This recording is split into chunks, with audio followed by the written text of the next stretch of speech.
présentation va commencer par ça. Je vais vous le dire. I have the pleasure to welcome Judith Despaul et Mohamed Ouana. Merci une fois d'être là avec nous ce soir. So, thank you very much to Olivia Arthur for this presentation. Je vais repasser en français pour présenter le prochain duo d'intervenants. Je m'appelle Alix Pornon et je fais partie du groupe d'étudiantes de Sciences Po qui a aidé à organiser cette conférence avec le fonds de dotation Thanks for Nothing. La première intervenante s'appelle Judith Despaul. Elle est notamment lauréate de la Villa Médicis Hors-les-Murs, mais elle est aussi et surtout auteure et metteuse en scène de théâtre, principalement au sein de sa compagnie Ma Belle Octobre. En plus de ses nombreux travaux pour le cinéma et pour la scène, elle écrit une thèse sur le théâtre dans les camps staliniens et elle participe régulièrement à des travaux de publication en français et en russe. Donc, l'accès à l'art et à une pratique artistique pour tous sont des causes qui l'habitent particulièrement puisqu'elle anime régulièrement des ateliers spectacles avec des publics très variés, que ce soit des détenus, des primo-arrivants ou encore des publics scolaires. Donc, Judith Despaul est en fait une des premières personnes auxquelles nous avons pensé pour cette conférence, car elle est également la fondatrice de l'Atelier des artistes en exil, qui est en fait une structure ayant pour but d'identifier des artistes réfugiés et quelles que soient leurs origines, quelle que soit leur discipline de prédilection, et donc de les accompagner en fonction de leur situation et de leurs besoins, d'une part en leur offrant des espaces de travail et d'autre part en les mettant en relation avec des professionnels de leur secteur. Donc tout ça dans le but en fait de leur donner les moyens de poursuivre leur pratique et de se restructurer. Parmi ces artistes, on retrouve Mohamed Nourouana, qui est avec nous aujourd'hui, qui est auteur et poète, et qui a en fait dû fuir le Soudan pour le Tchad à l'âge de 5 ans. Il a ensuite été contraint de gagner la Libye avant de trouver refuge une troisième fois en France en 2016.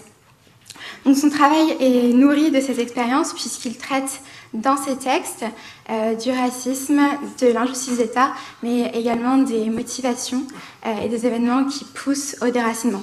Donc nous sommes très heureux de les recevoir aujourd'hui et de les entendre dialoguer sur ce très beau projet.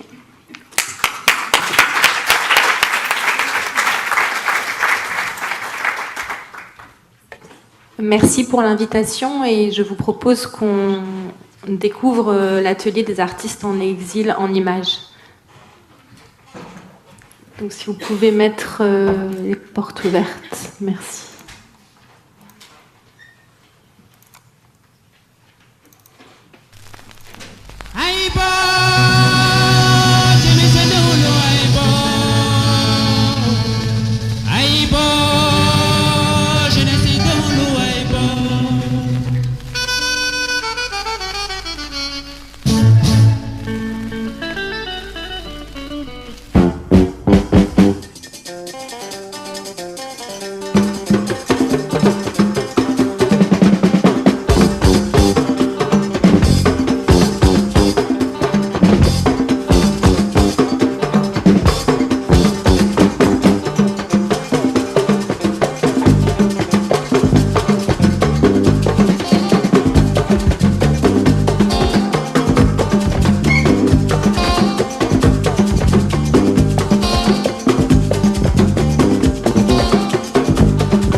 Merci. Donc ça, c'était pour vous présenter en fait très concrètement l'atelier des artistes en exil. C'est un espace qu'on occupe au 102 rue des Poissonniers à Marcadet-Poissonniers. Effectivement, comme l'a dit Alix, c'est avant tout un espace de travail, 1000 mètres carrés qui sont répartis en deux types d'espaces. Des ateliers permanents, essentiellement destinés aux plasticiens et aux écrivains, et des endroits de pratique, studios de pratique partagés pour la musique, la danse et le théâtre. Donc, les buts de l'atelier des artistes en exil, c'est d'accompagner des artistes en exil sur le territoire français avec 3 axes principaux. Le premier, c'est donc de leur offrir un espace de travail. Le deuxième, c'est de les accompagner administrativement dans leur démarche. Et le troisième, c'est de les accompagner artistiquement, et je vais revenir évidemment sur ces 3 points. C'est une association qui est très récente. Elle a été créée en janvier 2017 sur le constat d'une expérience précédente vécue dans un lieu qui est aujourd'hui fermé, qui s'appelait Confluence, où à l'occasion d'hébergement de réfugiés dans le théâtre et d'un festival consacré à la Syrie, nous avons rencontré des artistes en exil qui nous ont exprimé leur désarroi, à savoir, j'étais un professionnel avant d'arriver en France, qu'est-ce que je fais quand j'arrive ? À qui je m'adresse? Comment ça marche? J'y comprends rien. Je suis perdue. Partant de ce constat, on a commencé donc effectivement à essayer de comprendre s'il y avait un grand nombre d'artistes en exil sur le territoire français. Et on a également vérifié que la profession, le réseau professionnel était en capacité de s'impliquer dans un éventuel accompagnement ou une aide. Et quand on s'est aperçu que d'un côté, il y avait beaucoup d'artistes en exil sur le territoire français et que le milieu professionnel avait l'intention de s'impliquer, alors on s'est mis à rechercher un lieu et on l'a ouvert. Donc au printemps dernier, le temps d'être fonctionnel, on a fait une inauguration officielle en septembre dernier. Et donc voilà, l'idée c'est de créer le maximum d'interfaces entre différentes structures associatives, institutionnelles, culturelles et artistiques afin de professionnaliser ou reprofessionnaliser les artistes qui se trouvent sur le territoire français. Artiste en exil, le mot exil est évidemment un mot dûment choisi. C'est pour, à un moment donné, ne plus revenir sur toute cette qualification administrative entre migrants, réfugiés, dublinés, etc. L'idée, c'est que nous accueillons des artistes en exil, quel que soit leur statut, et même quand ils sont déboutés de tout, et donc ils sont considérés, selon l'État français, comme des sans-papiers. C'est l'idée que c'est un endroit qui est réservé aux artistes. Alors la question de l'artiste et qu'est-ce que c'est qu'un artiste, évidemment, se pose. On essaie d'éviter les filtres habituels français, ou en tout cas de ne pas calquer le système tel qu'on le voit en France, voire en Europe, puisque la France est un des seuls pays où les artistes peuvent prétendre vivre de leur métier. Donc si on l'applique à l'ensemble du monde, on est déjà dans un filtre qui est assez rétrécissant. Et on essaye aussi de regarder quel est le parcours de chacun et de trouver des solutions pour chacun des parcours, donc d'être dans un parcours très personnalisé. Et je vais essayer comme ça de vous dégager quelques catégories qui ne sont pas exhaustives, mais qui regroupent quelques profils possibles d'artistes qui se retrouvent sur le territoire français. Des artistes de, aujourd'hui, 35 destinations différentes, avec 2 gros spots, le Soudan et la Syrie, mais c'est beaucoup plus large que ça. Il y a donc des personnes qui avaient un parcours effectivement déjà très avancé avant d'arriver en tant qu'artistes et qui, selon nos critères à nous, seraient des professionnels puisqu'ils vivaient de leur métier et qui donc cherchent à recommencer leur pratique. D'autres qui étaient des artistes en devenir et qui n'ont pas pu terminer leur formation parce que les circonstances, la guerre, la prison, etc. D'autres qui, selon nos filtres à nous, encore une fois, seraient plutôt des amateurs éclairés, mais ils viennent très souvent de communautés et de pays où l'art, encore une fois, n'est pas une profession, mais est une tradition et qui se transmet plutôt par mimétisme. Et encore des artistes qui sont devenus artistes grâce à l'exil, c'est-à-dire que l'exil leur a fait rencontrer l'art qu'ils n'auraient sûrement pas rencontré s'ils n'avaient pas été en exil. Voilà, donc ça, ce sont à peu près des grosses catégories qu'on retrouve dans l'atelier. Nous sommes sur tous les champs disciplinaires, donc littérature, danse, musique, art plastique, architecture, avec voilà, des écritures, donc aussi avec parfois des variantes, des journalistes, etc. etc. L'idée étant que nous allons faire tout pour que ces personnes puissent arriver à se remettre dans leur pratique, au sens où on l'entend ici de façon professionnelle. Donc, créer des espaces de visibilité, et donc vous en avez un qui est affiché depuis tout à l'heure derrière vous, qui est une commande que nous a passée le ministère de la Culture, ou que vous pouvez découvrir en accès libre. Ce sont les vitrines du ministère de la Culture, où 15 artistes sont exposés. Vidéo, peinture, sculpture, littérature et installation, avec un peu d'architecture également. Donc c'est de créer le maximum de visibilité, c'est évidemment de les aider à régler leurs problèmes de papier, parce que quand on a des problèmes de papier dans la tête, eh ben, on est dans l'incapacité de créer, et vraiment la France, c'est l'enfer administratif, c'est l'enfer du début où on arrive jusqu'au moment où on a ces papiers, mais ça ne s'arrête pas le jour où on a ces papiers, il y a ensuite un énorme trou où tout d'un coup les personnes sont jetées dans la nature de la société française, et où là il y a une prise en charge qui n'existe pas du tout, et il y a des choses à penser, et surtout comment dire, tout le temps lutter contre cet espace anxiogène qui est comment ça fonctionne, qu'est-ce qu'on doit faire, comment on doit faire pour être en règle. Et les règles sont nombreuses. Nous, on le connaît déjà. Si certains d'entre vous ont une phobie administrative, vous le connaissez bien. Mais imaginez-le pour quelqu'un qui ne connaît ni les règles, ni qui ne comprend la langue, ou qui ne la parle pas assez bien pour ne pas être inquiété par la moindre lettre, même celle qui vous dit on a bien reçu le courrier que vous avez envoyé. Tout ça démultiplié prend vraiment un caractère extrêmement invasif. Et tant que cette chose-là n'est pas réglée, il est difficile de pouvoir créer.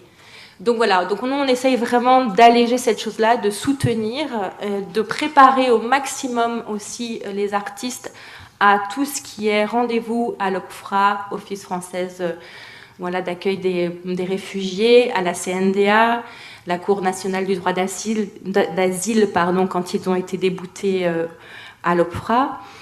Et on s'aperçoit aussi que ce travail-là, quand il est fait en profondeur et en prenant le temps, il paye, puisque nous avons extrêmement de bons résultats depuis que nous avons mis en place une permanence juridique à l'atelier, avec une quasi-majorité de personnes qui sont régularisées, en tout cas dans les dossiers que nous avons, nous, suivis depuis le départ. Donc le constat, il est qu'il y a besoin à cet endroit-là vraiment de prendre le temps d'accompagner les personnes et d'écouter qui elles sont, et que moins on catégorise, plus le résultat est payant, et plus évidemment on redonne aussi un visage humain à la personne qui est en face d'elle. Alors nous, on s'est focalisé sur les artistes parce que c'est le domaine qu'on connaît et que c'est là où on peut être compétent. Il faudrait évidemment étendre ça à un énorme, à tout le champ tous les autres champs professionnels pour arriver à prendre en compte ce qui se passe en ce moment. Peut-être que je vais te passer la parole, Mohamed. Ouais. Merci.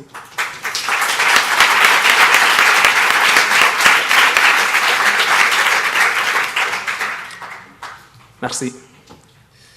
Alors, je m'appelle Mohamed Nourouana, je suis soudanais, réfugié, mais je suis quand même un peu très différent des autres Soudanais.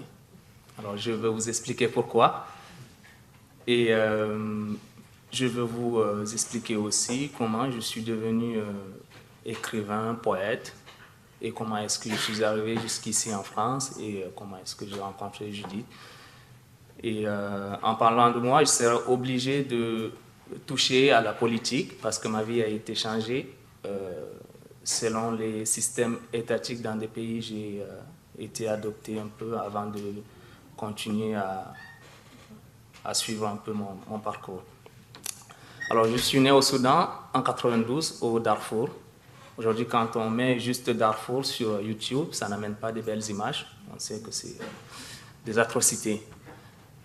J'avais 5 ans, j'étais très petit. Et je me rappelle très bien, la première fois que j'ai entendu les premiers coups de feu, c'était à 5 ans. Je me demandais ce que c'était. Je me disais, ça devrait être un tonnerre ou je ne sais pas.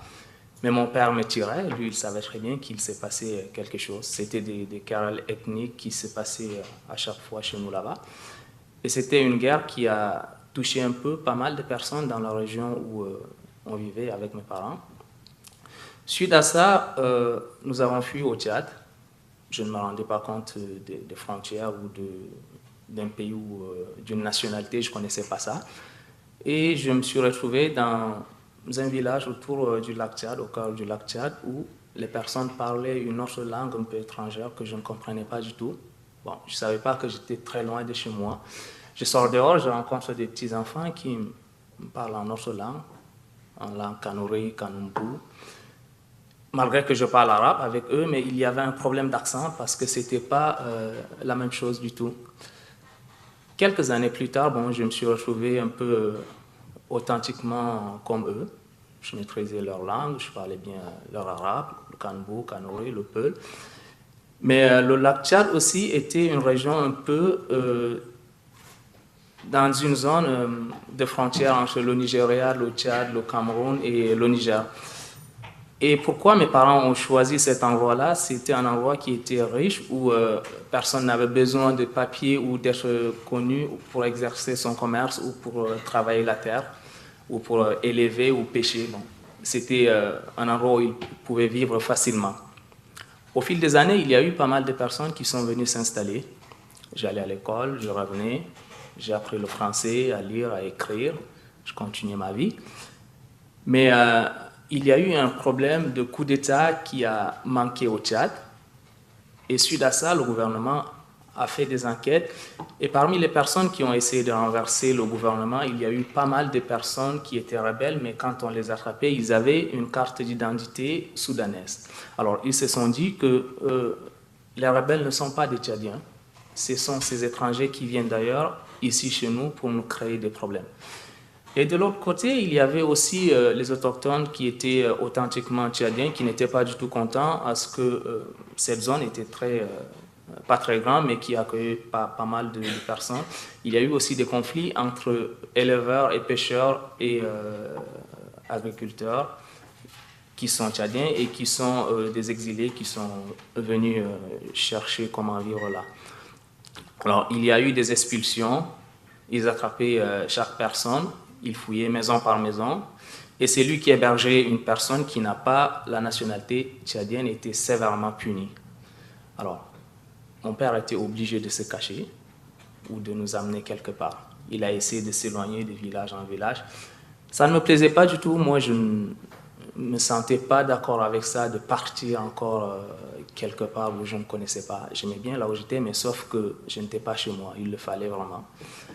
Et du coup, le Tchad est un pays où c'est la dictature qui règne.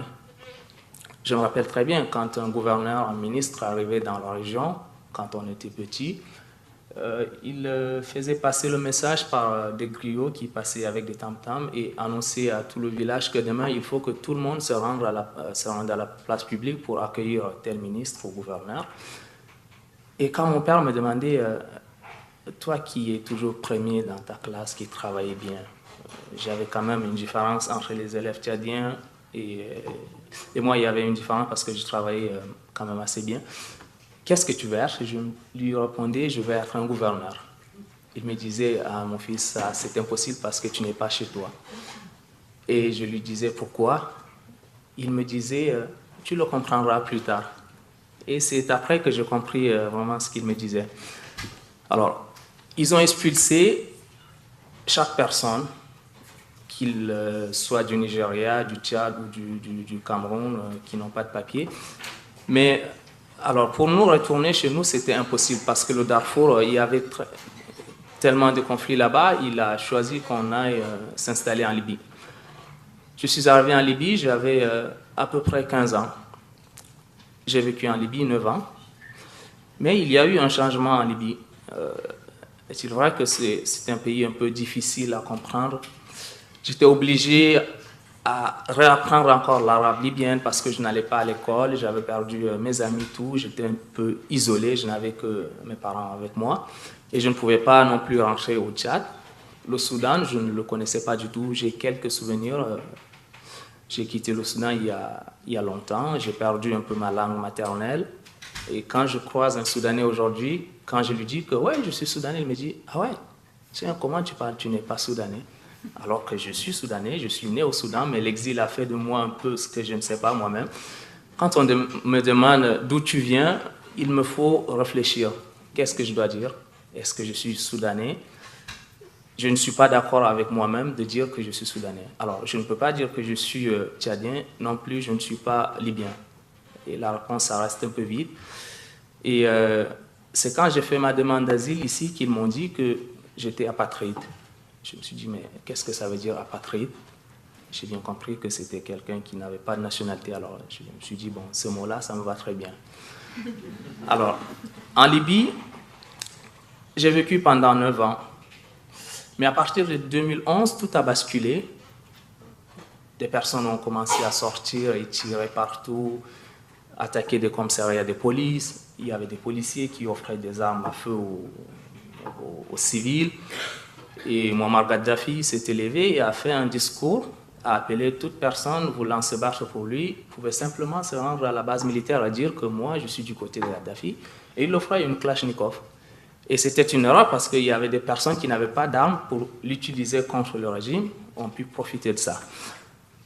Suite à ça, la vie a totalement changé. La première des choses, c'était d'abord le problème entre les Libyens et les personnes qui sont réfugiées. Il y avait, la Libye, c'est un tout petit pays qui a 6 ou 7 millions d'habitants, pas plus, mais on a beaucoup plus d'étrangers en Libye que les Libyens eux-mêmes. Ils n'étaient pas d'accord. Selon eux, c'était Kadhafi qui a créé tous ces réfugiés en Libye. Quand ils l'ont renversé, ils ont voulu renvoyer tout le monde. Mais ce n'était pas possible parce qu'il y avait des personnes qui sont restées 30 ans, 40 ans, et même plus que ça en Libye. Il y a des personnes qui sont nées en Libye, mais qui n'avaient pas de papier, parce qu'en Libye, il n'y a pas de droit de sol. On peut naître sans papier, grandir sans papier, finir sa vie sans papier. Et du coup, vers les années 2013-14, je travaille dans un taxiphone. Et c'est un endroit où ils m'ont fait travailler parce que je parlais plusieurs langues. Je parle Peul, Kanembu, Kanuri, arabe tchadien, arabe soudanais, je parle français, je me débrouille un peu en anglais. Et cet endroit-là, c'était un endroit où les Africains pouvaient venir appeler un peu le pays, transférer l'argent et faire un peu tout ce qu'ils ont à faire. Mais des personnes ont commencé à me parler de l'esclavage. Et ça m'avait beaucoup étonné. Je ne croyais pas du tout qu'ici, en Libye où j'étais, quelque part, il y avait des personnes qui pouvaient attraper des gens et les vendre comme ça, comme du bétail. C'était incroyable. Et d'autres venaient chez moi me parler du braquage qu'il y a eu dans leur maison ou me remettre l'argent qu'ils ont travaillé pour que je mette dans la caisse parce qu'ils ne pouvaient pas rentrer avec. Dans chaque impasse, il y avait c'était pas des adultes, c'était des mineurs qui ont 16 ans, 15 ans, qui braquaient des Africains pour les arracher leur téléphone ou leur fouiller ce qu'ils ont dans leur poche. Et la police ne pouvait rien faire parce qu'il y a après la mort de Kadhafi, il y a une vraie guerre qui s'est levée, c'était un problème d'ethnie. 43 ans, ils ont subi la dictature. Et après, quand le clan Kadhafi était renversé, il y avait 33 ethnies en Libye. Et c'était la guerre du trône. Qui allait gouverner la Libye? C'était un problème. La police était occupée. Chaque personne regagnait son ethnie pour sa sécurité. Et les policiers étaient souvent des personnes qui étaient formées en une semaine et qui faisaient du n'importe quoi. Ils rentraient chez nous comme ça pour un contrôle de papier. Mais ils peuvent sortir avec nos ordinateurs, nos téléphones portables ou des bijoux, des montres, comme ça. Et du coup, partir de la Libye, c'était compliqué. Parce que où aller? Bon, il y a des gens qui ont leur pays respectif où ils peuvent aller. Mais des personnes comme nous, c'était compliqué de partir. On n'avait pas où aller. Il fallait attendre avec l'espoir de se dire que peut-être un jour ça va s'arranger, mais ça ne faisait que durer. Et suite à ça, comment l'esclavage avait commencé. Quand on dit l'esclavage, aujourd'hui, les gens pensent que c'était comme dans le temps où un Africain sortait, il l'amenait dans les champs de travaux comme ça, et c'était totalement un peu différent. Il le faisait sous forme de commerce pour obtenir un peu plus d'argent. Vu que la police ne faisait pas son travail, l'Africain sortait pour se promener ou aller téléphoner ou se rendre dans une boutique. Il était capturé, souvent c'était par des personnes qui s'habillaient en tenue de militaire, et il les enfermait dans des endroits pour les torturer et demander une rançon à la famille. Et comme il gagnait un peu beaucoup plus d'argent facilement comme ça a commencé à se multiplier un peu partout dans la ville, dans le pays.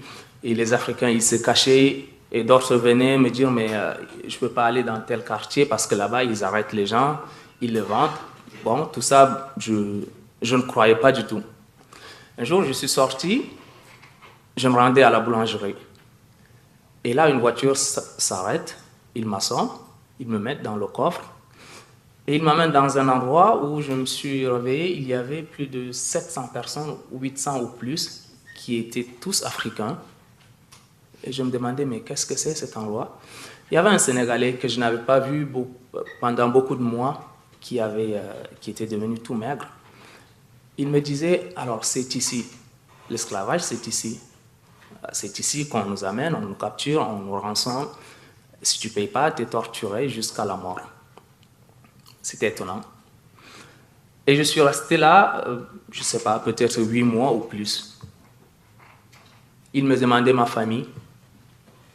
À ce moment-là, bon, mon père était déjà mort. Et ma pauvre mère qui se disait que je vais revenir avec du pain. Pendant 8 mois, elle attendait ce pain. Et je ne pouvais même pas téléphoner. Une fois, j'ai essayé son numéro, ça ne passait pas. Je me suis dit, soit elle a perdu son numéro, ou comment, je ne sais pas. Il me demandait, est-ce que tu as de la famille quelque part, je ne sais pas, en Europe, de l'autre côté de l'Afrique, mais je n'avais personne. Alors, du fait que je parle un peu plusieurs langues, je discutais avec un peu tout le monde.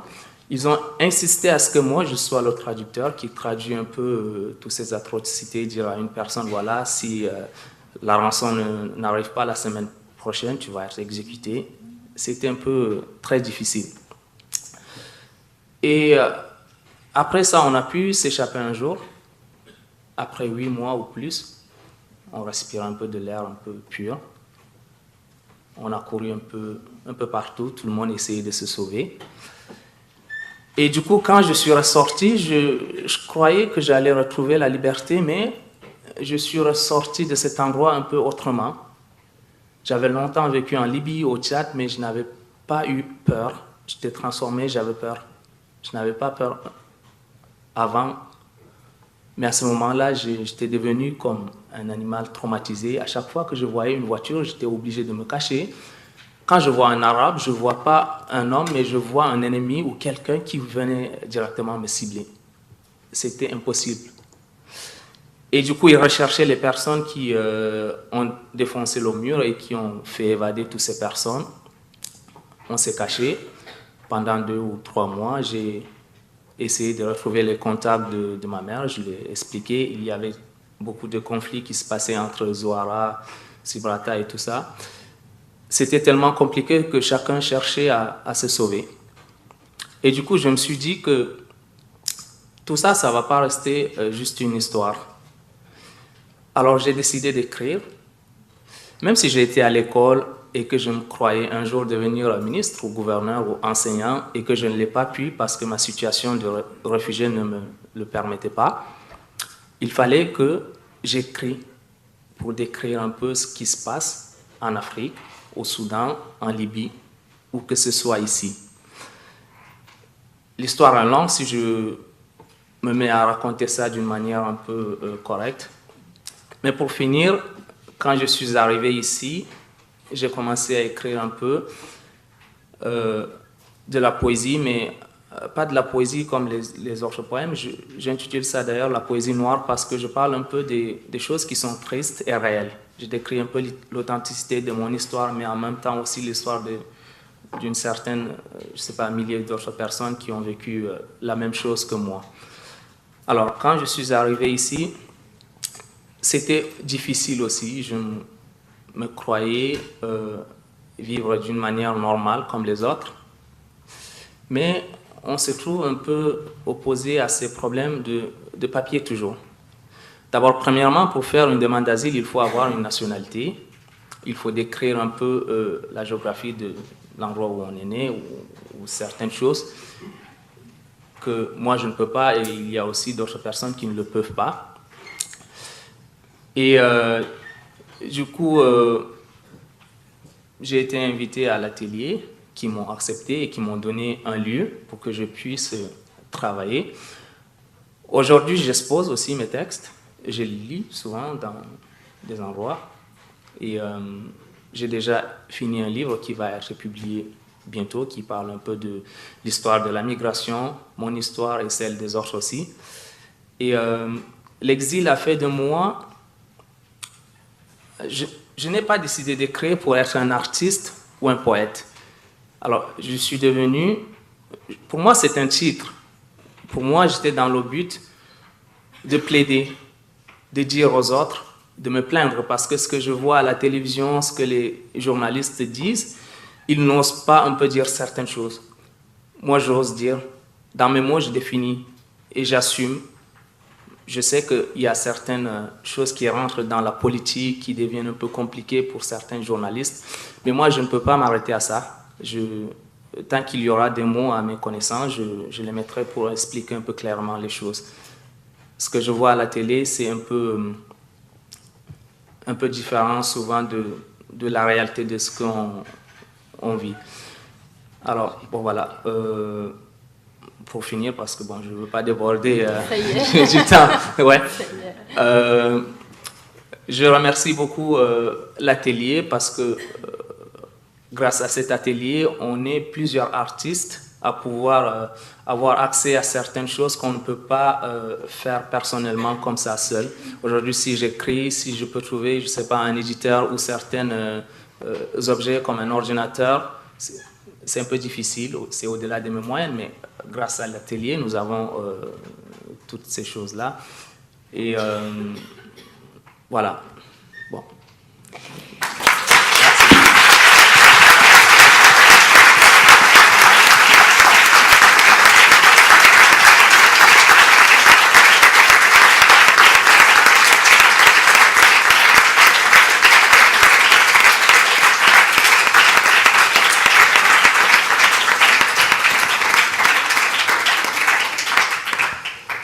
J'ai apporté des fascicules pour ceux que ça intéresse. Voilà, je sais pas, je vais les faire passer ou les mettre quelque part. Et voilà, n'hésitez pas à aller voir l'exposition. Et il y a un site, il y a Facebook, voilà, vous pouvez regarder tout ça. Merci.